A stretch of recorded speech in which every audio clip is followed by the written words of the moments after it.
Kawan, hari ini kami mendapati satu klien yang berkonsultasi tentang bagaimana untuk mengobati rasa benci dan sakit hati anaknya terhadap ayahnya.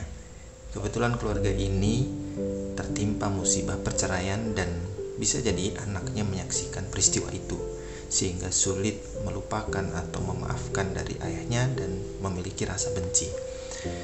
Ayah bunda sekalian, saya ikut berduka atas musibah perpisahan ini. Semoga ini jalan yang terbaik dan Allah memberikan banyak pelajaran hikmah dalam peristiwa tersebut. Kemudian yang berikutnya adalah bagaimana agar anak ini pulih ya. Bagaimanapun teman-teman, ayah bunda, rasa sakit hati, luka yang disebabkan oleh konflik, kehilangan, apalagi oleh orang tua yang anak itu sangat berharap mendapatkan cinta dan kasih sayang, tentu ini berat dan kita tidak bisa pernah memahami sedalam apa luka batin itu. Yang bisa kita lakukan adalah minta maaflah kepada Allah Subhanahu wa taala. Beristighfar dengan penuh ketulusan, memohon ampun atas dosa dan kesalahan yang pernah dilakukan. Karena bagaimanapun musibah yang hadir dalam rumah tangga itu bisa jadi diawali karena dosa dan kesalahan kita. Ya, Rasulullah pernah bersabda bahwa tidak ada dua insan yang saling mencintai itu berpisah kecuali disebabkan karena dosa salah satu atau keduanya. Maka otomatis kita harus minta maaf dan beristighfar kepada Allah SWT. Yang kedua adalah minta maaf kepada anak dengan tulus dan penuh dengan kerendahan hati. Kemudian mendampingi anak ini. Kemudian mengakui, menyadari atas luka yang dia rasakan. Jangan dikonfrontir ya. Rasakan, kemudian kita ikut berempati. Kemudian kita kembali memberikan pemahaman betapa Allah masih memberikan banyak sekali nikmat, kasih sayang, dan kita bisa menjemput kebahagiaan dengan rezeki dan karunia yang sedang kita miliki yang diberikan oleh Allah. Nah, jadikan momentum ini sebagai peristiwa untuk semakin mendekatkan kita dan anak kita kepada Allah Subhanahu wa taala. Bahwa tidak ada apapun yang bisa kita sandarkan untuk mencari kebahagiaan, bahkan itu kepada orang tua atau pasangan kita atau saudara kita, enggak ada. Hanya Allah lah sumber kebahagiaan yang hakiki, dan kita terus bisa menyadari itu semakin difahamkan dengan hal itu dengan adanya peristiwa dan ujian-ujian berat yang kita alami. Nah, ini coba kita ajak dialog itu kepada anak. Nah, berikutnya setelah dia mulai bisa menerima kondisi takdir perpisahan orang tuanya, kemudian mulai diberikan pemahaman bahwa tadi ya, meningkatkan syukur dengan rezeki yang sudah ada, yang sedang dimiliki.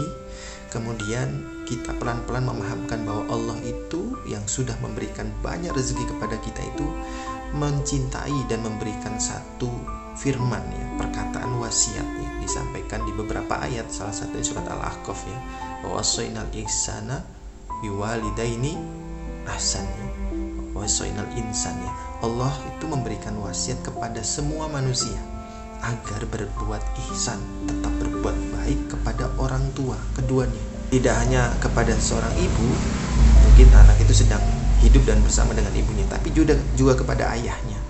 Bahwa kedua orang tua inilah sebagai wasilah dia lahir dan mendapatkan kenikmatan kehidupan, kenikmatan iman Islam, dan berbagai rezeki yang harus kita syukuri hari ini. Nah, tanpa mereka berdua, kita bukan siapa-siapa. Maka perlu kita bangun kesadaran itu kepada anak kita. Itu yang terus kita upayakan.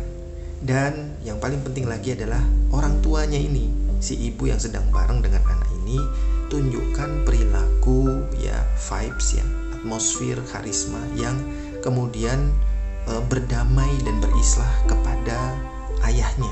Bagaimanapun itu ayah anak kita, bukan mantan. Gak ada mantan anak, gak ada mantan bapak atau ibu. Walaupun itu mantannya kita mungkin ya, tapi tunjukkan kepada anak, kasih keteladan bahwa kita lebih besar memiliki kasih sayang dan pemaafan daripada rasa benci yang disebabkan oleh konflik-konflik yang sudah terjadi. Itu bagian dari ujian. Dan ini menarik kawan-kawan ya. Ada sunnah Nabi Yusuf yang ini juga diteladani oleh Nabi Muhammad SAW, dan tentu ini menjadi teladan buat kita semua, bahwa semua bentuk permusuhan, kebencian, dendam, sakit hati yang melahirkan kemudian konflik dan berterusan ya, dendam itu, semua itu lahirnya dari setan, bukan dari Allah Subhanahu wa taala. Semua itu adalah tujuannya setan, bukan tujuan-tujuan yang Allah inginkan terhadap kita. Yang Allah inginkan adalah kita tetap bisa berbuat baik, kita bisa memaafkan. Dengan begitu kita mendapatkan pahala yang besar, kita mendapatkan pemaafan dari Allah. Dengan begitu Allah juga hendak menaikkan derajat kita, memberikan ilmu, memberikan hikmah. Bukankah itu adalah karunia yang sangat besar di kehidupan kita? Tentu inilah yang hendak kita ingin jemput, dan beginilah maksud dari Allah. Kita bisa memahami itu, kemudian Allah memberikan jalan keluar yang sebaik-baiknya. Inna ma'al usri yusron, fa inna ma'al usri yusron. Maka tugas kita di setiap peristiwa pahit dalam kehidupan adalah melihat sisi baiknya, mencari hikmah yang tersimpan, kemudian mencari tujuan Allah apa, maksud Allah apa, sehingga kemudian kita tuju ke sana. Akhirnya antara maksud Allah dengan maksud dan tujuan kita bertemu. Itulah pintu taufik dan hidayah. Insya Allah dengan begitu akan mudah menghadapi hidup dan tidak berlama-lama untuk menyimpan rasa sakit hati, benci atau dendam. Insya Allah pemaafan itu bisa terjadi, apalagi kepada orang yang mencintai kita atau orang-orang terdekat kita. Mereka lah yang paling berhak mendapatkan kebaikan-kebaikan kita.